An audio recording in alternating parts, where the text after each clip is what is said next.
Wish you were one of those influencers with raving fans who binge on your every word, consume all your content, buy everything you have to sell, and demand even more?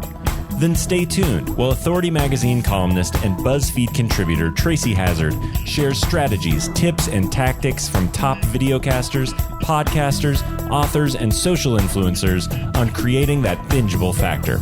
Now, let's join Tracy as she explores how to rise above all the digital noise with the binge factor.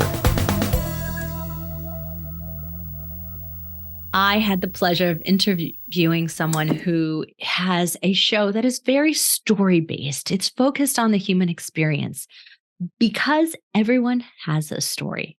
Bihas, she says. Daniela Stockfleth-Menis, she's got such a passion for the extraordinary in us ordinary people. And she really brings that to the forefront of everything she does.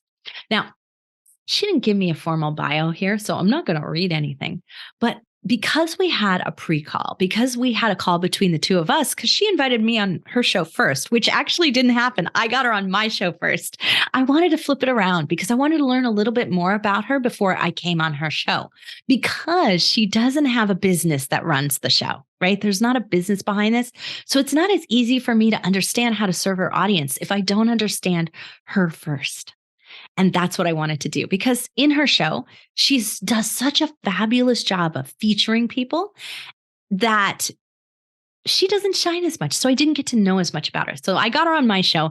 That's what we're going to find out in today's show. We're really going to hear about what drives her, what made her create the show, and why it's really working, why it's gathering listeners, why it's gaining momentum, and why it is actually feeding her soul.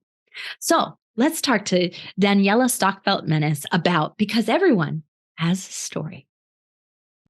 Daniela, so glad to have you here. I loved being on your show. It was outside of my comfort zone. And you said to me just now that this is outside of your comfort zone. We're both more comfortable on the other side of the mic. So this is my comfort zone, but I'm so welcome to have you here to talk about your show because everyone has a story. I just love it. Tracy. Thank you, Tracy, for having me. I really appreciate you inviting me to be in my not comfort zone. That's right. Exactly. Well, I'm going to start with your binge factor to make you feel a little more comfortable right now so that you feel you understand why I think your show is great, why I think your show is bingeable. And that's because you've decided to focus on the extraordinary in the ordinary. So where people come out and think, oh, I'm just an ordinary person, you know, I have a job and I have this, but I'm just an ordinary mom or whatever it might be. And you've decided to focus on the story underneath that is really, truly, at the end of the day, highlighting how amazingly extraordinary regular people are. You're right. You're right. And it's interesting that you say that because I don't feel that with me. So then I'm feeling comfortable being here.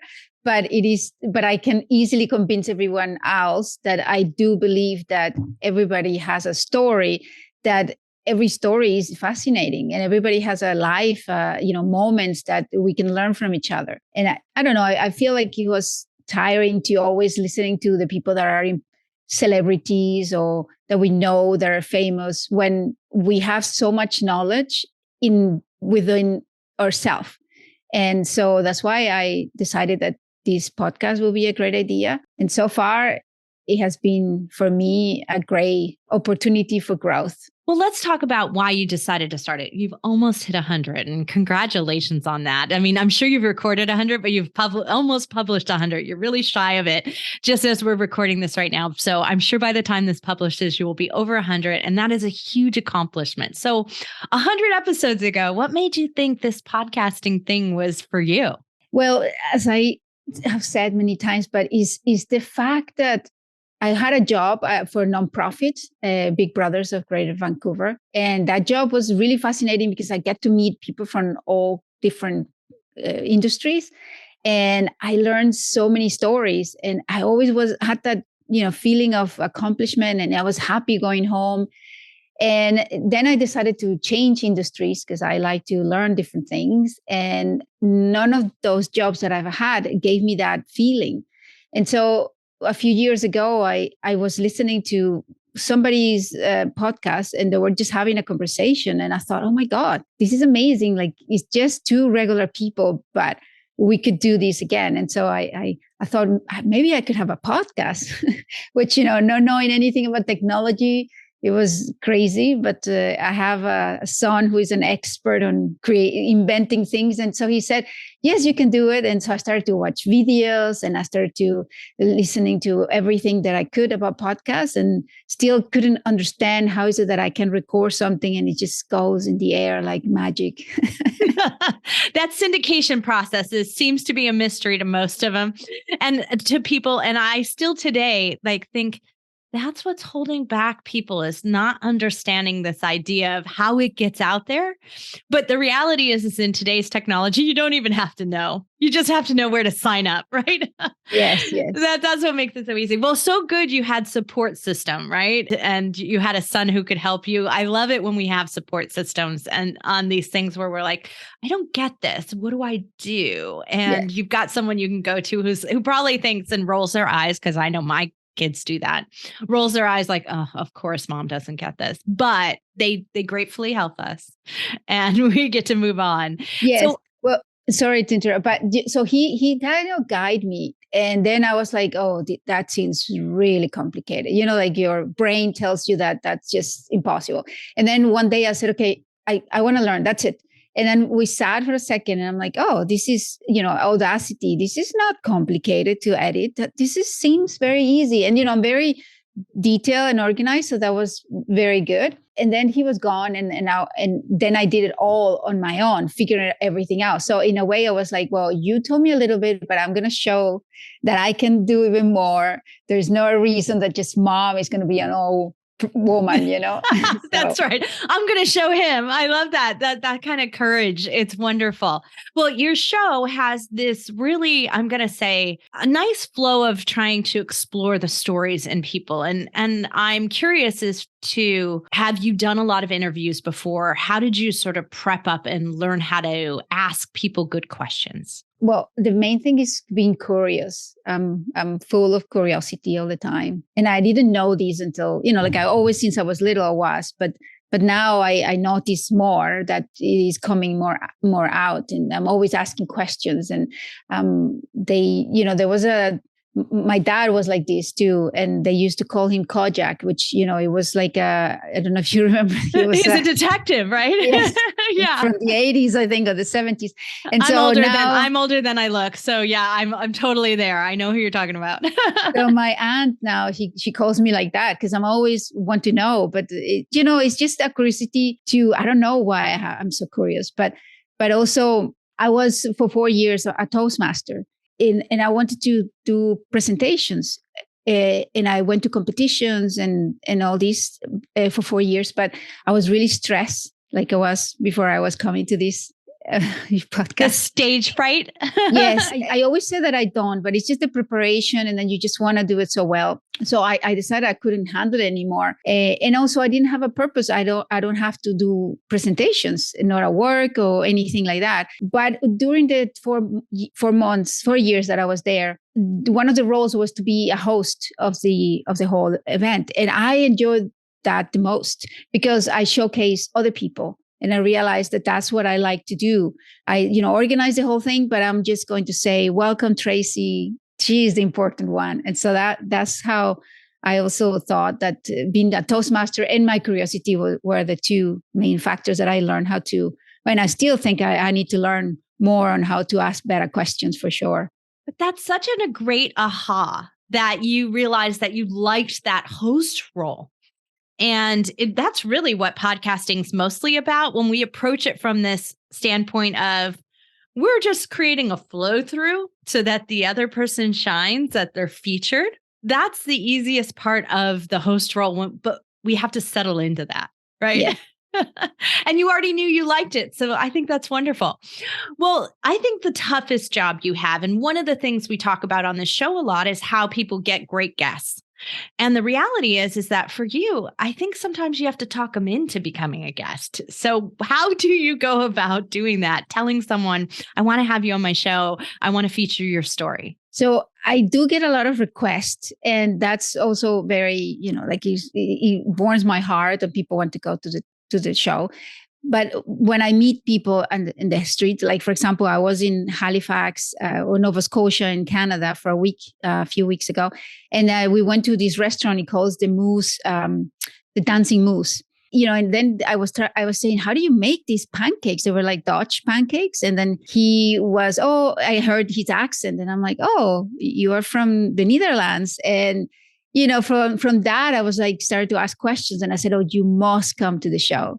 And then, the people said, oh, sure, of course, and, regular people that had an amazing story, because from the Netherlands to go to a very remote town in Nova Scotia, Canada, I still have to know more about that.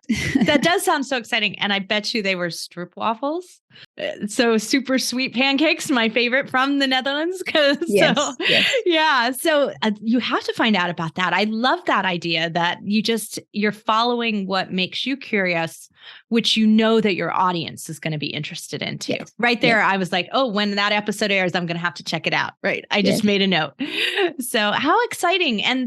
But are people hesitant sometimes? They're like, I'm just ordinary. I'm just I just run a restaurant. Do you have to convince them?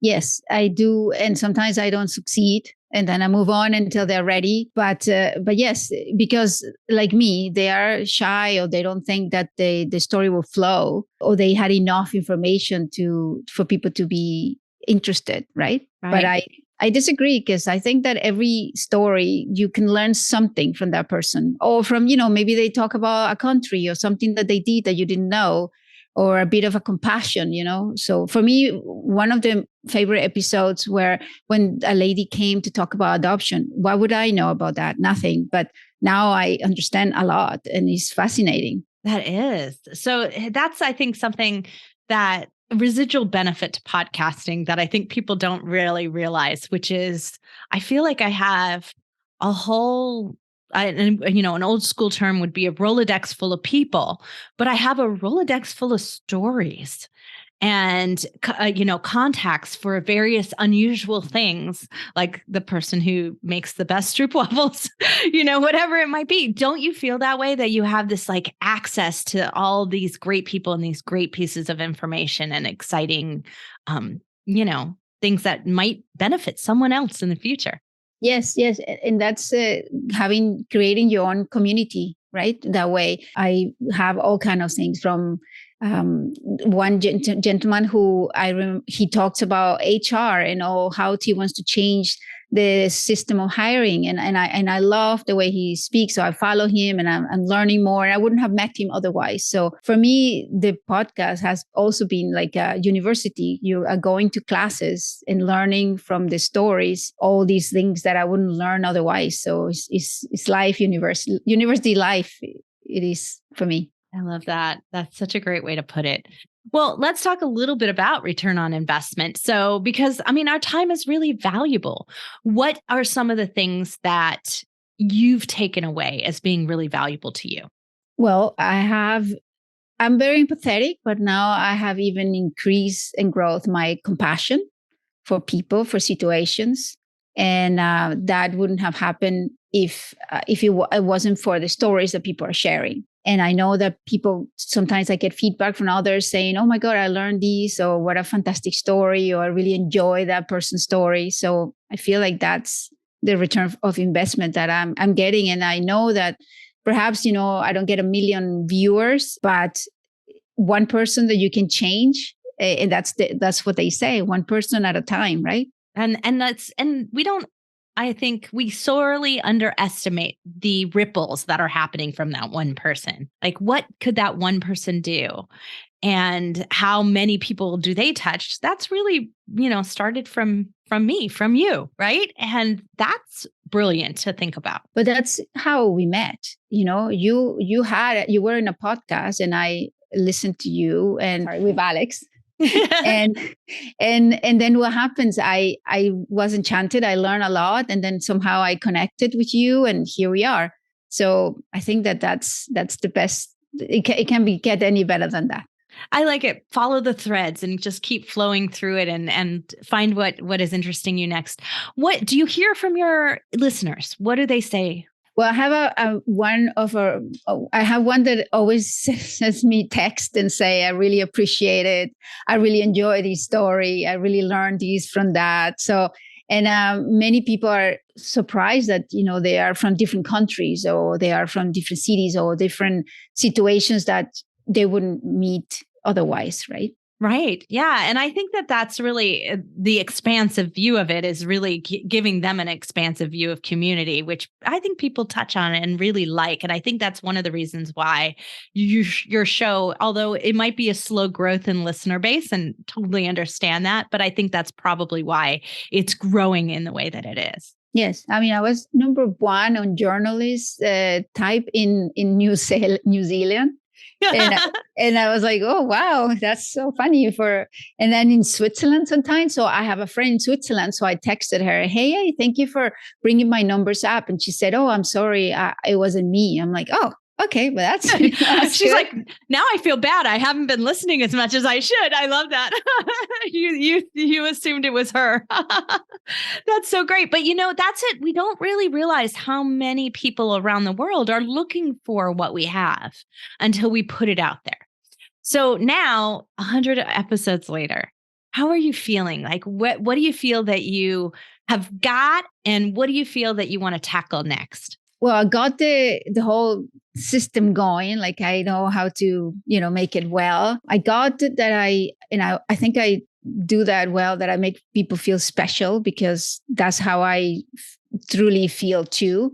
I still feel like I can learn more about asking questions or, I was listening to your episodes and I'm like, oh, I have a lot to learn from Tracy.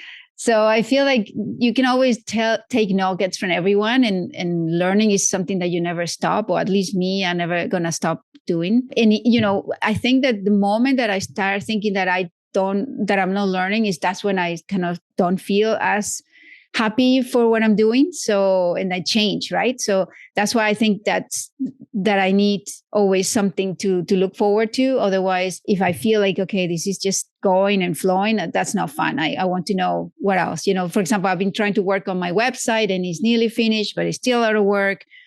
So that it is a challenge still. So that keeps me going. And I feel like nothing has to be perfect. Otherwise, it just gets boring. I so agree. You and I are really aligned in that. This is, I think, going along with that university of life that you were talking about before, is that when we think that our website is done, we're sorely mistaken, because that's one of the things I've learned over time. And I think the podcasting really taught me that podcasting is such a flexible media type where you can fix your feed and make an update and change your cover art and change the name of your show. And it all just flexibly does it. It's actually a whole lot easier than be like every year you look at your website and you're like, oh, I have to fix that and I need to fix this. And it always feels daunting. But in podcasting, it always feels like, oh, I accomplished it. It's already updated. It feels so much easier. Yes. And it's fun to also meet new podcasters, fellow podcasters, and learn what they're doing and going to conference and groups of people speaking. It's always fun. And always try something new. And when people want to say, oh, how do I get to do a podcast? And it's funny how like, oh, it's so easy. But for everybody else, it's like, what? Well, now the real question is your son impressed with what you've accomplished? Yes, I think so, because I ask them often. My background is Latin, so I'm always in their face. So I always ask them, hey, I learned this. What do you think? So yes, and I have to give also credit to my husband, because writing is not my strength, and so he, when I do the descriptions, he always helps me to make sound a little better, and so it's a teamwork, I guess. We are the BHAS team. I love that. Because everyone has a story. BHAS, that's what you call it. It's like your community name. And I love that you name that, because I think it makes it easier for people to identify and make themselves a part of that community. I'm a BHAS guest, so that means I had a story, right? So I love that. It creates that environment and community. So what are your plans? What are your plans for the community? Are you going to do something with it? Are you going to, expand it? What's the future? So I have many ideas. Like I wanted to do, for example, cycles of things around the city, but I haven't been able to accomplish it because it's harder than you think to actually go around their local businesses and find that they actually will like to talk over the podcast, because then they're shy and it's not in the comfort zone. But that was a concept that I wanted to do, like going to different little places and then interview a few people and then do that. So the concepts can always, have stories, but like maybe group it in different ways. I also thinking that I would like, 100 was a good goal. And then after that, we'll see what will happen, because I wanted to also maybe share some stories about me and maybe do that as well. Because I don't tend to talk, as, some of my listeners request, what about you? Say more about you. I'm like, I don't know. So that's what I wanted to learn. I wanted to learn some more about you, which is why I invited you on my show here. But, maybe you should have your son do it. To interview me? Yes, maybe the two of you should do a show together, because, I'm always surprised when the next generation, what they want to ask. And I think that might be really interesting. You'd be surprised how you might rise to the occasion or totally say, no, not my thing. Then you'll have to push them. Well, I did an episode, which is not exactly what you're saying, but I did an episode where I interviewed 5 people of 20 years old. And one of them was my son, his ex-girlfriend now, and a couple of friends that I knew that were 20 years old. And, that episode, Tracy, was amazing because, people, I don't know now, I think now things have changed, but I grew up thinking, you're young, you don't know anything, right? And when I interviewed these kids, I was so impressed how much they know and how they thought. I was actually questioning, was I this smart when I was 20? And so that's what I asked myself all the time. Was I that cocky, that courageous, that smart? Yes.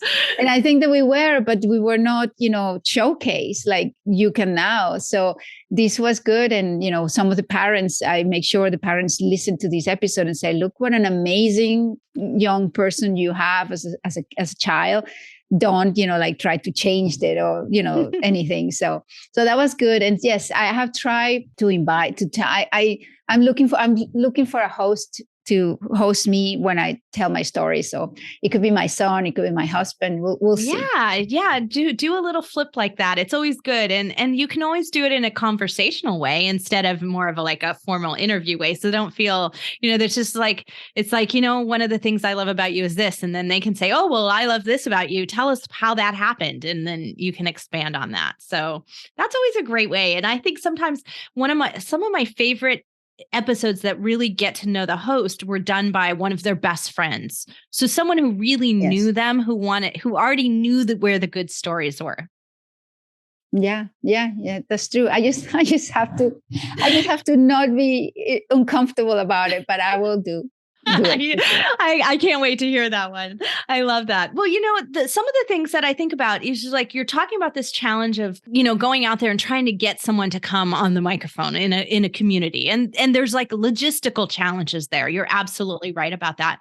But there's also that challenge of finding someone who's willing to take the time and willing to put themselves out there. And I think that's what's so interesting about the way that you've gone about picking someone who thinks that they might be ordinary, which know that they're not, because they have a beautiful story behind them. But are you getting them to share that they were on your show, or has that also been a difficult challenge for you? Yes, I think that's the main challenge. That's the main challenge, because it stops there. Like I had one gentleman that we always buy the cell phones from his store, and then I realized that he was an Olympic medal in the past, so a Paralympic actually, and so I interviewed him, but it gets stopped there. Like I said, here is the post. Can you please share it? And they don't really. So I think that's a bit of a challenge that we have in general. It is a bit of a challenge, and I think that even getting celebrities to share the show can be a challenge, only because they have layers of the team that they're running through. So they have a different challenge than getting an individual to want to do it. At the end of the day, I think that people do want to share. It's just, we got to find the right way to get them to do it, to make it easy for them, or to maybe share it for them and tag them, and so that they kind of feel that they want to respond. So that's, I think this is a big challenge for you. But when you crack it, this is when your show is going to really take off.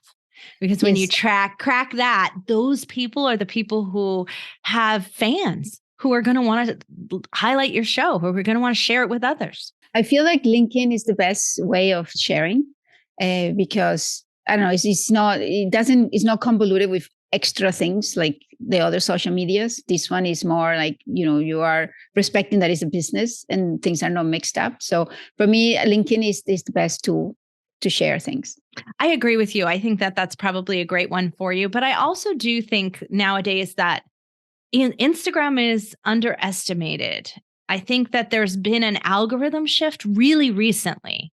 And a lot of the influencers have jumped off of it and headed towards TikTok. And I think we're starting to get to some good stories, some good information, some good sharing going on in Instagram. So I wouldn't underestimate that. I might give it another shot if I were you. Good. Well, I keep doing it, but it's interesting what you're saying. It's true. Maybe people have jumped to TikTok, and so they're letting Instagram to be a bit more, profound or professional, perhaps. Yeah, I don't know about professional. I agree with you on LinkedIn that there's still a more professional environment over there, but I do think that I'm seeing experts and I'm seeing information that seems more relevant than it ever has been on Instagram before. And so I think there's been an algorithm shift that we're just tapping into, and it might be right for your audience, the ones who want to hear good stories, who want to hear about people. Good. Thanks. Well, I am so excited to hear what happens in the next 100 on your show, because I think you're going to keep going, right? Don't you feel still energized to keep it up? How do you do that for yourself? Gear yourself up for an interview and sort of prepare. Well, usually when people request to be in the podcast, they have, I read the bio and read what the websites and get prepared that way. And so also we had a pre-chat before, so I know how they are and what the story usually is easy. It's their story life. I just got recently one person that the story was interesting. Like I thought that I had to make it in an angle that it was more positive than, like instead of trauma, we were going to do it as an adventure.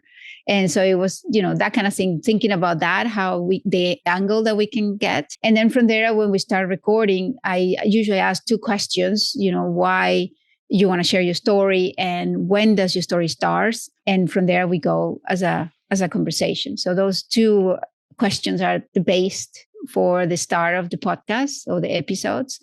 And yeah, so that's how I usually prepare, like just looking at people's stories and, what they have gone through, if they have written a book, if they have a podcast, so that kind of thing. I think that's so interesting that you talk about how you start matters. And I'm preparing a workshop that I'm giving in a couple of days to a group of performing arts students at a high school. And it's a 7th through 12th grade performing arts high school here in California. And I was thinking about how do I get them to think about the idea of doing interviews and that being not just a completely, that idea of a serial podcast, a podcast that is like entertainment model, which they're much more comfortable with. But how do I get them to think about this other one? And it really was that starting point that I think is the crux of what I wanted to teach them about, because if they can get into it, their natural personalities will flow. And that's what happens with you. I think you have that one piece, and when you get that started, everything else flows and you end up in the moment. Yes, because when it starts, when does your story start? It could be, some people start when they were little. Some people start when they left home, like it's just that moment. And it makes them also think, oh, when do I want my story to start? And when is this related? So it has been, I really like that question. I think it's the key of everything for my episodes. Well, I love that. And everyone should really check that out because everyone has a story. Daniela, thank you so much for bringing your podcast, for having the courage to do it, and for overcoming all that technology and mastering it, because I do really hear that in your show, that you have got that down. You are so right about that. So thank you for doing it. Thank you, Tracy. Thank you for having me.